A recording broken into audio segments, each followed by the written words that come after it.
Again, imbento lang ni Pastoy niya. Mutuo mo anang imbento ni Pastoy. Instead of mutuo mo sa history, mutuo mo sa mga factual nga mga libro, dito na mo mutuo sa chismis ni Pastoy.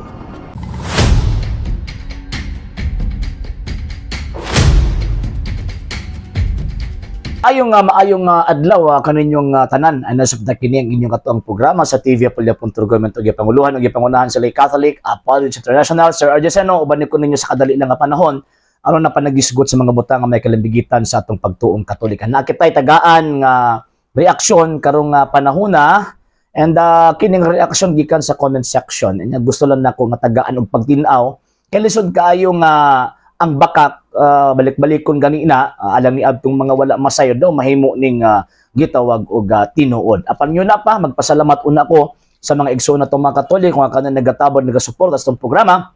Sir Noli Medalla, Sir Rondo Descaliar, Sir Romy Inodio, Sir Dino Sibilias, Sir Robert Avila, Sir Michael Roger Oy, Sir Eman Papas, ug sa tanan nga mga Katoliko nga nagataban nagasuporta sa programa. Daghan kayong salamat Sir Jeff at yan sa daghan kayong salamat. Tungod sa tawag suporta kini atong program ana gihapon dinhi sa social media. And sa karon dili pa kaita maka live stream tungod kay nagtigom-tigom pa ta para makahimo ta nga ato ang ma-comply ang ato ang gitawag og mga obligations. Okay? So karon ang ato ang tagaan og reaksyon, ingon pa nilang simbang Katoliko daw iya daw kunos pagano. Muna kung mag-post ang mga Katoliko, labi na kita na ating mga ihatag ang mga argumento sa social media, nga nasalangan ng mutuo man mo ana nga tawag ining kanang Katoliko sa pagano man na. Ang question unsay basis. Mo na problema maghatag og mga puntos, maghatag og mga argumento nga bisag usa ka basihan walay gilatag. Abi ninyo unsa ray basis nila kay kuno naa daw kuno tay mga ribulto. Mo nang mingon sila nga naa daw ang simbang Katoliko iya daw sa mga pagano or mga pagano daw kuno usa ka nakadakong bakak. It is a fallacy dun sekwetor. Ngano man kay ang mga Israelita kaniadto namo sila mga ribulto. Basta haragon niyo ng 2 Chronicles Kapitulo 3, versikulo 6 hangtod sa 10, ang ilang templo na ay mga ribulto. O niya, ang unang mga Kristiyanong kaniadto for the first 300 years, sa mga katakumba, naapoy gitawag og mga imahe nga ilahang ginakulit sa bungbong ni anang maong katakumba. Bot ba ding ipasabot nga mga pagano pud sila? Dili, nga naman kay mamahimo lang nga tawag ining pagano ka kung nag-ila ka ni anang maong mga ribulto or mga larawan na imong Dios. Buti pasabot ang imong gituuhan polytheistic or polytheism. Kumbaga, nga naman kay nagtuog kag daghang mga Dios. Mo na paganismo.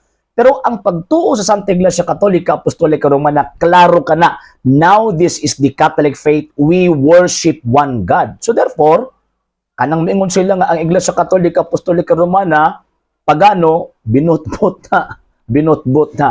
Ikaduhang tawag anang base nato. Kanang mingon sila nga ang Santa Iglesia Katolika Apostolika Romana pagano chismis lang na ni Pastoy. Walay ebidensyang malatag. Ngano man kay ang kasaysayan nagsulti Encyclopedia Britannica volume 16 nag-ingon Roman Catholic Church characterized by its uniform, a Christian church characterized by its uniform, highly developed from the 1st century AD. Ang kasaysayan na mismo nagsulti, it is a Christian church characterized by its uniform, highly developed from the 1st century AD. Okay sa may akong tuuhan, chismis ni Pastoy o tawag ining gisulti sa kasaysayan. Wala gini problema aning maong mga tawhan na manggod kining atong mga amigo. Instead of motuo og history, dito na hinuon sa binutbot ni Pastoy mutuo. Ikatulo nga tawag ining punto, propaganda lang na ni Pastoy aron daghang mga Katoliko nga mga inosente mutuo nila. Propaganda ra na ni tawag ining Pastoy kay kung tinuod gyud nga ang simbahang Katoliko iyas mga pagano or pagano ni iglesia dapat imutuo og Biblia kay ang Biblia gikan nas Katoliko. Di ba? Dapat di mo mutuo og Hesus. Ngano man kay kanang Hesus gitudlo man na simbahang Katolika. Walay laing unang Kristiyanong simbahan nga nagtudlo nga hitungod kang Hesus gawas lamang sa Santa Iglesia Katolika Apostolika Romana. Sa Pilipinas unang miabot ang Kristyanismo, pinaagi ni Ferdinand Magallanes nagbitbit og Kristo. Diba? Nagbit ito Jesus o kana nga Jesus. Ang gitudlo ni Magallanes nga nakasulat sa balang kasulatan, mao po na yung gitudlo. Diba? Ang Amerika before tawag ining before ang 15th or 14th century, mga Espanyol ang niabot diha sa maong lugar aron pagtudlog pagwali mahitungod kang Kristo. Asa gikan? Jesus o Kristo ang gitudlo sa mga Katoliko. Wala naman kain ng tawag ng Protestantismo. Oh, si Luther, asa manggikan ang pagtuon ni Luther, mahitungod kang Kristo, mahitungod kang Jesus, gikan sa simbahang Katoliko. So buti pa sa butong maingon ta nga ang simbahang Katoliko is pagano, ayaw magtuog Jesus. Ayaw magtuog Biblia kay kanang maong pagtulon-ana gikan sa Santa Iglesia Katolika Apostolika Romana. And lastly, kanang moingon sila nga ang simbahang Katoliko pagano ilusyon na damgo o imagination lang sa mga pastoy. Nga naman, kaya wag mo sila basis, puro raman na, ang kanang ilahang mga basyan, puro raman iyawit, way ebidensya nga tawag inigihatag, puro wrong conclusion ba? For example, atong ribulto, di ba? Wrong conclusion, dili ko mo nga nagbaton kag ribulto, sa paghano na ka, agisimbam yung ribulto, kasi sutin ninyo. Nagisimba na mo directly, objectively, mo ang object sa mong worship ang tawag ining mga ribulto.